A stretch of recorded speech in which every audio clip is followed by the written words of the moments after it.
and I hope I'm not misquoting or taking out of context. But I was reminded in reading a bit in preparation of the great love, of the covenant of love with the Blessed Mother, especially at the foot of the cross, and knowing that today we stand in front of a broken world, a sorrowful world, a world in which many people have lost hope. And I think the power of the covenant of love, the power of what you are about, we are all about, is to bring Mary. She is the one that can heal our world. How do we do that? I was reminded of a scene in the life of Kara Lubick, which has always touched me. She went into the chapel one day, and she's written a meditation on this, and she said, I was before the Blessed Sacrament, and I said to Jesus, Jesus, you who are God and all-powerful, you found a way to remain with us on earth through the most blessed sacrament of the altar. And so you are here with me now. You're here. You who are God and all-powerful, why couldn't you find a way to leave your Blessed Mother with us as well? Because she had a great, obviously great love. And she said, in the silence of my heart, I felt as if God was saying to me, I did not leave my mother on earth because I want to see her in you. And I would say that's you, plural. When I thought of that, I found this from Father Kentenich, and again, I hope I'm not misquoting, but I think, obviously he was, Chiara was born during the Second World War, the Focolari was, and you know the history also of Schoenstatt, and Father Kentenich battling with communism, Nazism, and those were the evils of his time. But I think this is the prophetic side, and what I would offer to you. Because of this great battle between good and evil, Christianity, communism, all these things, he says, for that reason, each of us bears a large share in the responsibility for the form that the world will take on in the future. So your founder is saying to you, you are responsible for the future. Don't criticize the government. Don't criticize those lazy bishops. Don't criticize, this. That. You are responsible. We're all responsible. If this future, regardless of the specific characteristics it will have, so he's speaking, 60 years ago in what he experienced, but he's prophetic saying, whatever you experience in the future, which is what we're experiencing now, he said,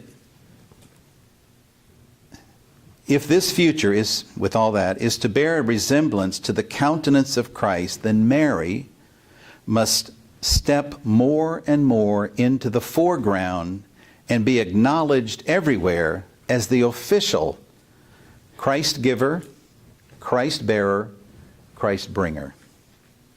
I want to see her in you.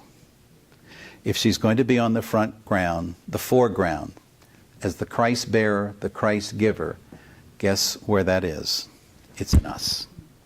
To be Mary in the world today, in front of the crosses that are there to bring others to Christ. God bless you.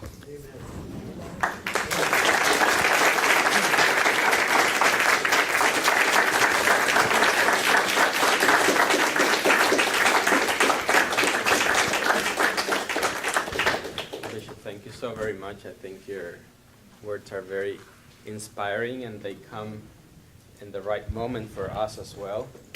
You talked about divine providence. I think divine providence has led you to give us a message that we receive and that applies to the situation in which we are today. We want to look to the past 100 years, but we know that our responsibility is to look forward for the next 100 years, to be that new founding generation of the movement, to be able to also take action, to be able to change what we have to change, to adapt to the newest times, to make our message also credible today in the world and in the church. And in order to do that, we need to be updated in our charism, in our spirituality. And that's why Father always taught us to be, he used this concept of creative faithfulness. We are faithful to our history, to our legacy, but in a creative way, always moving forward. I know that everybody wants to ask you questions. Don't Oh. worry, they won't. Okay. We have three members of our conference here, of our convention. They kind of want to have a little bit of a feedback with you and to share. So, Virginia. Yes. Okay. I found this on the web. That's what you just... Yes. Okay. Bishop, we're so honored to have you here today and to give up some of your very precious time to be with us. Thank you so much. It's a free day, actually. So I'm free. I'm Virginia Gallegos. I'm from San Antonio, and I represent the Mothers Branch, the Mothers Federation here in Texas. And I found your talk to be very inspiring, and I kept writing down questions, and every time I'd write one down to ask you, you'd answer it. So maybe this is more to re-emphasize some of what you said. One of the things I found inspiring is that you said no charism is frozen in time. We have to move forward with us through time. And it reminded me of something Father Kenton has said. He said that we had to be attuned to our times.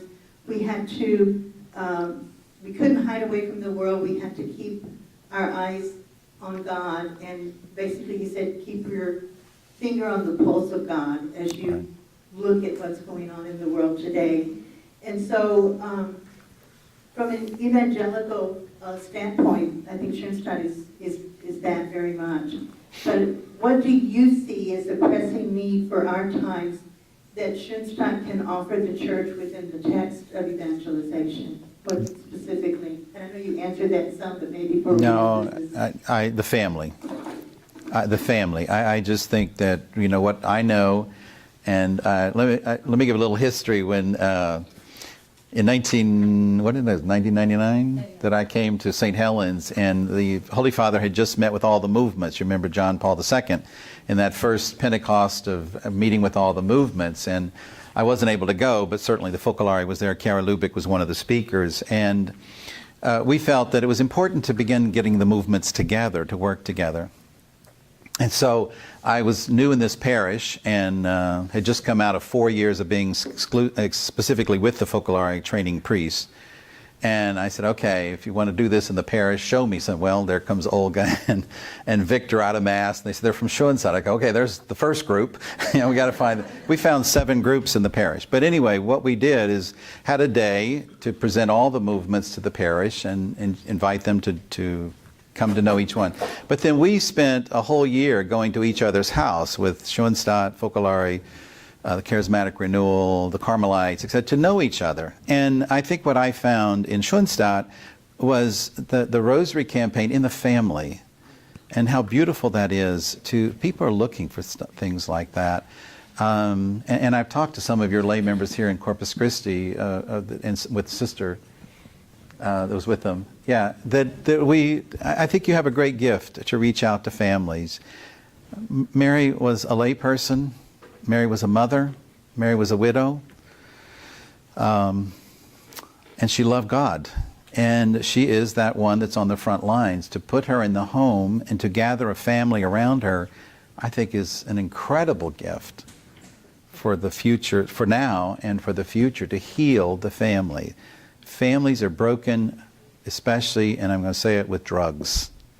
Our families are being destroyed in many ways, but I think drugs are at the heart of it. And I think we need to be on the front lines with that. So that would be my answer, the family.